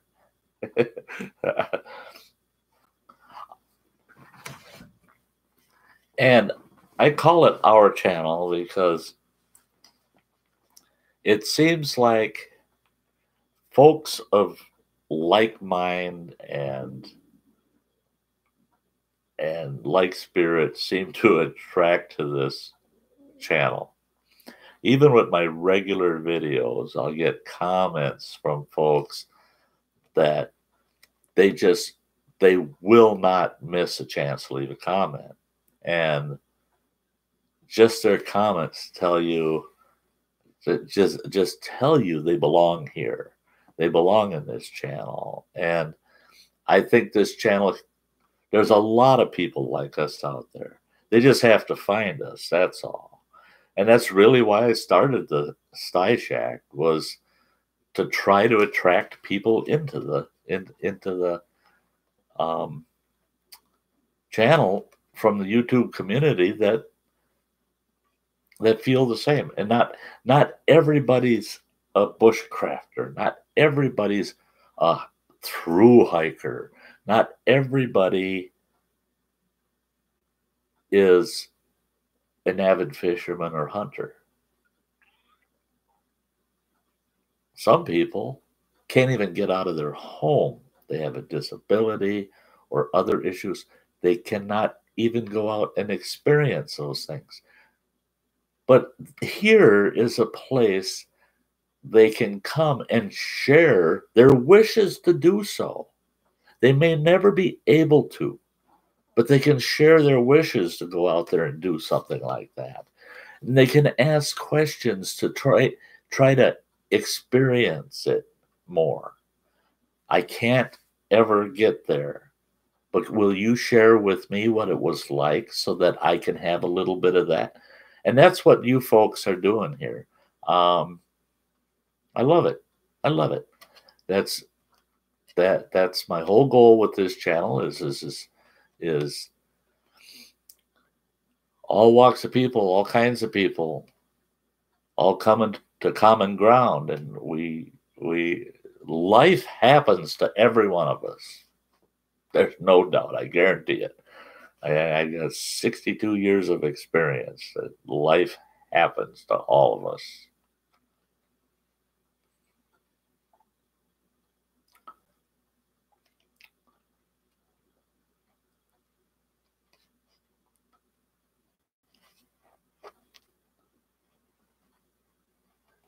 Like squirrels to a nut tree. Yeah, isn't that true?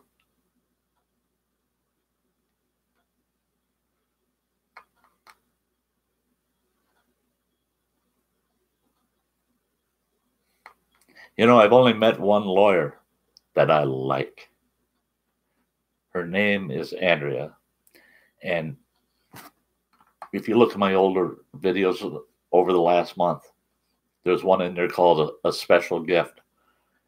She spent some money and sent me a beautiful cast iron teapot for me to make my shaga tea in. Absolutely beautiful. And she's the most wonderful person I ever met. I told her, I said,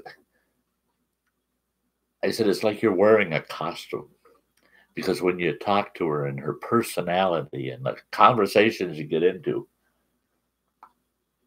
she's not pretentious in any way. Friendly as can be. Friendly as can be. The minute someone says, you know, she's an attorney, I go, oh, yeah, that's funny. Yeah, sure. No, she is. I can't believe it. Yeah. She's the only lawyer I've ever met that I like being by. Otherwise, I cross the street. I don't want nothing to do with no lawyers.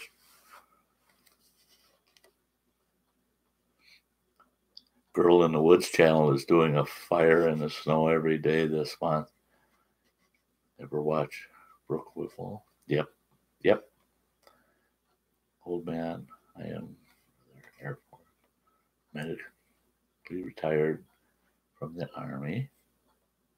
I did 4 years and 9 months in combat, 13 years altogether. For all you vets that are following my channel, our gratitude, and I mean heartfelt gratitude, goes out to your service. I was never privileged enough to be able to serve. I had some issues during my enlistment period that some things just aren't shared, but it didn't have anything to do with my patriotism or my determination to want to serve. It was right at the tail end of the Vietnam War, and it was during the step down, and enlistments was nearly shut off. I mean, to the point where the couple of branches that I was even offered for enlistment couldn't give me what I was looking for at that time. They were scaling back so hard after NOM started scaling down that, and then so I had to take a different life's turn. But every one of you that have served, and I don't care if you're 65 years old, I don't care if you're 18 years old, if you have or are serving, the people in our nation need to learn just how much we are in debt to those that serve. Sty gets to have his Sty North channel because of those that have served.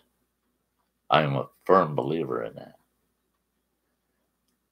All of our freedoms come from those that gave up theirs for ours. So thank you very much, all you vets out there.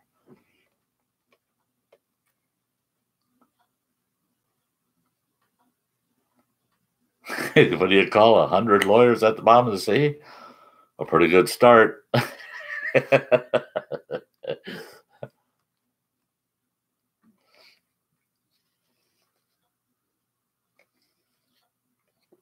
Yep. Your lawyer getting your 7 years of bad luck down to 2 years. And the fact that it was a lawyer that did that, you are pretty lucky, actually.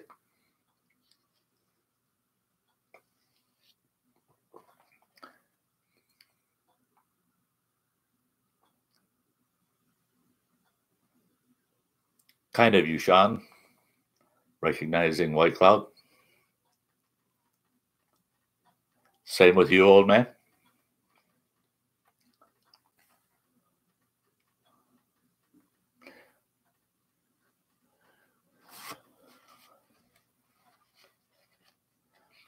Yeah. Old man. Western Washington State. Boy, it's been a lot of years, but I used to fly with a buddy of mine back and forth from northwestern Montana to Spokane all the time, and I just love that western portion of Washington State. Beautiful country in there.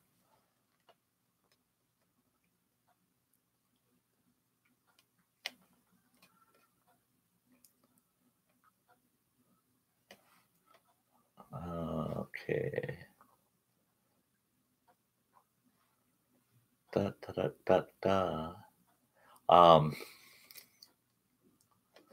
Patriots won. Thanks for the update.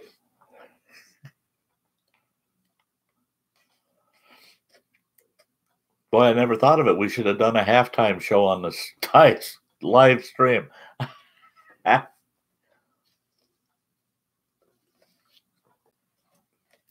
Well, Sean, it's been a charm. Thank you. Thank you. Thank you. My next live stream is next Friday, February 8th. So if anybody wants to pencil that down, I will be putting up notices. You'll see it up on my channel like usual.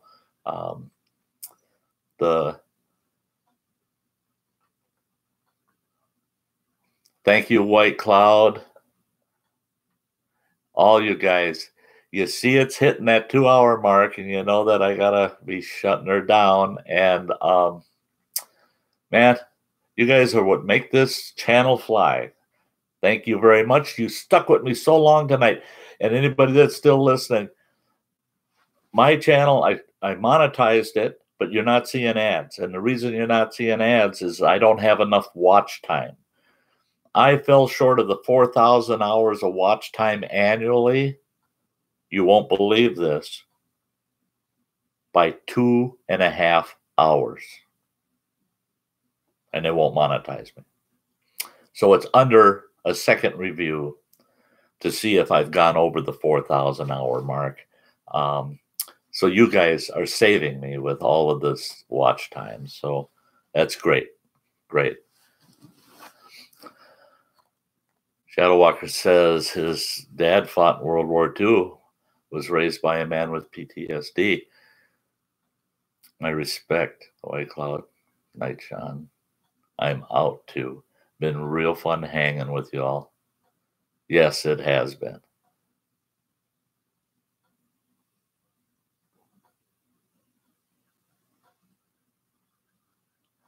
Thank you. Thank you all. Okay, guys, I'm going to be shutting her down. We're at the 2 hours and 1 minute. And again, thank you all for tagging along. And I'm going to just sit here and stare at the chat as you guys head out the door. And I won't close the door for a minute or two. And then we'll take her from there. And we'll see you in the next live stream. Check out any videos I post between now and then. We'll see you guys later.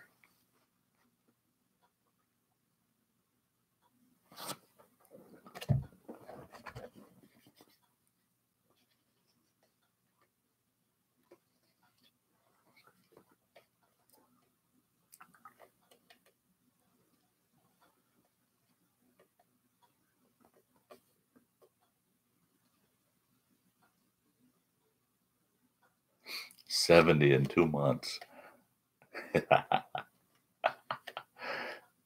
Hey, it's not how old you are. It's how young you feel. Endeavor to persevere.